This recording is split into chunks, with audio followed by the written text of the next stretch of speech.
నాంపల్లి మండల కేంద్రంలో మంగళవారం కురిసిన అకాల వడగళ్ల వర్షానికి కొనుగోలు కేంద్రాలకు తీసుకొని వచ్చిన వరి ధాన్యం తడిసి ముద్దయింది. ఆరుగాలం కష్టించి పండించిన పంట అమ్మకానికి వరి ధాన్యాన్ని కొనుగోలు కేంద్రాలకు తరలించినప్పటికీ కొనుగోలు కేంద్రాలలో అరకొర వసతుల కారణంగా రైతులు అనేక ఇబ్బందులు ఎదుర్కొంటున్నారు. నాంపల్లి మండల పరిధిలో 9 వరి ధాన్యం కొనుగోలు కేంద్రాలు ఏర్పాటు చేసినప్పటికీ రైతులకు ఎలాంటి మేలు జరగడం లేదని స్పష్టంగా కళ్ళకు కనబడుతుంది. నాంపల్లి మండల కేంద్రంలో మంగళవారం కురిసిన అకాల వడగళ్ల వర్షానికి కొనుగోలు కేంద్రాలకు తీసుకువచ్చిన వరి ధాన్యం తడిసి ముద్దయింది. ఆరుగాలం కష్టించి పండించిన పంట అమ్మకానికి వరి ధాన్యాన్ని కొనుగోలు కేంద్రాలకు తరలించినప్పటికీ కొనుగోలు కేంద్రాల్లో అరాకొర వసతుల కారణంగా రైతులు అనేక ఇబ్బందులు ఎదుర్కొంటున్నారు. నాంపల్లి మండల పరిధిలో 9వ వరి ధాన్యం కొనుగోలు కేంద్రాలు ఏర్పాటు చేసినప్పటికీ రైతులకు ఎలాంటి మేలు జరగడం లేదని స్పష్టంగా కళ్ళకు కనపడుతుంది. ప్రతి కొనుగోలు కేంద్రంలో ప్రభుత్వ నిబంధనల మేరకు తేమ శాతం వచ్చినప్పటికీ తూకం వేయడానికి సేకరించడానికి హమాలీల కొరత అధికంగా ఉండడంతో రైతులకు నష్టం వాటిల్లుతుందని లబోదిబోమంటున్నారు. వరి ధాన్యం కొనుగోలు కేంద్రం ఏర్పాటు చేసినప్పుడు ఏర్పాటు చేయాల్సిన వసతులు ఏమిటో కూడా పట్టించుకోకపోవడం రైతుల పట్ల శాపంగా మారింది.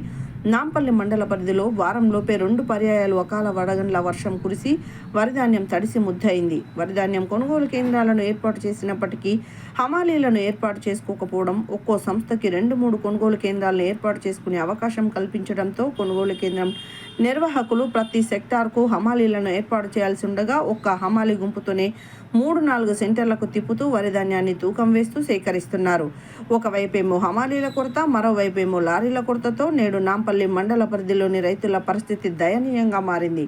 కష్టపడి పండించిన పంట చేతికి వచ్చినాక అమ్ముకోవడానికి ప్రభుత్వం ద్వారా ఏర్పాటు చేసిన కొనుగోలు కేంద్రాలకు తరలిస్తున్నప్పటికీ వరిధాన్యం తడిసి వరదలో కొట్టుకుపోయి నేలపాలవుతుందని ఎవరికి మొరపెట్టుకోవాలో తెలియని దీన స్థితిలో రైతులు అనేక ఇబ్బందులు ఎదుర్కొంటున్నారు. ఇకనైనా సంబంధిత శాఖ అధికారులు చొరవ చూపి ప్రత్యేక దృష్టిని సారించి నాంపల్లి మండల పరిధిలో ఏర్పాటు చేసిన 9 కొనుగోలు కేంద్రాలలో పూర్తి స్థాయిలో వసతులు కల్పించి హమాలీల కొరత మరియు లారీల కొరత నుండి విముక్తి కలిగించి రైతులకు న్యాయం చేయాలని ఆవేదన వ్యక్తం చేస్తున్నారు.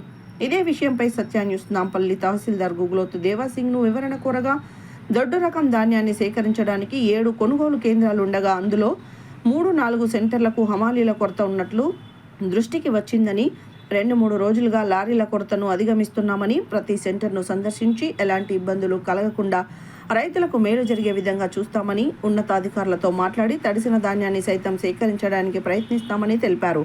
తడిసిన ధాన్యాన్ని ఎలాంటి షరతులు లేకుండా రైతుల నుండి సేకరించాలని సిపిఎం మండల కార్యదర్శి నాంపల్లి చంద్రమౌళి అన్నారు.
నాంపల్లి మండల కేంద్రంలో మార్కెట్ యార్డ్లో ఉన్నాము.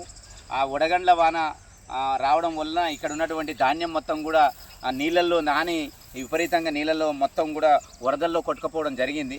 ఇక్కడ ఉన్నటువంటి ఖచ్చితంగా మేమేమంటుంటే రైతు సంఘంలో రైతులకు ఆదుకోవాలి ప్రభుత్వం, అదేవిధంగా తేమ లేకుండా కొనుగోలు చేయాలి ఈ గొడ్లకు సంబంధించి. అదేవిధంగా రైస్ మిల్లర్లకు తోటి కూడా అధికారులు మాట్లాడి ఈ రైతులకు న్యాయం చేయాలని ఈరోజు సిపిఎం పార్టీగా ఈరోజు డిమాండ్ చేయడం జరుగుతూ ఉంది. ఇది ఒక్కటే కేంద్రం కాదు, అదేవిధంగా పెద్దాపురంలో కూడా ఇదే పరిస్థితి ఉందని చూడడం జరిగింది. ఇలాంటి వడ్లకు సంబంధించి పట్టాలు ఇవ్వాలి, అందుబాటులో ఉన్నటువంటి రైతులకు పట్టాలు ఇవ్వాలని కూడా మేము వ్యవసాయ శాఖకు సంబంధించినటువంటి అధికారులను కోరడం జరుగుతూ ఉంది.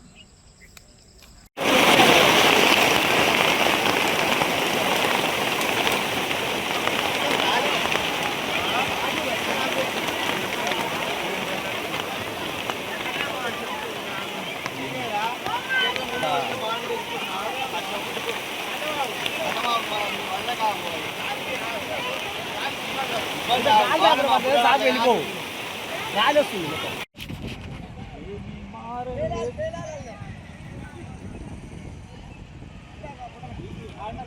बराबर होता है पानी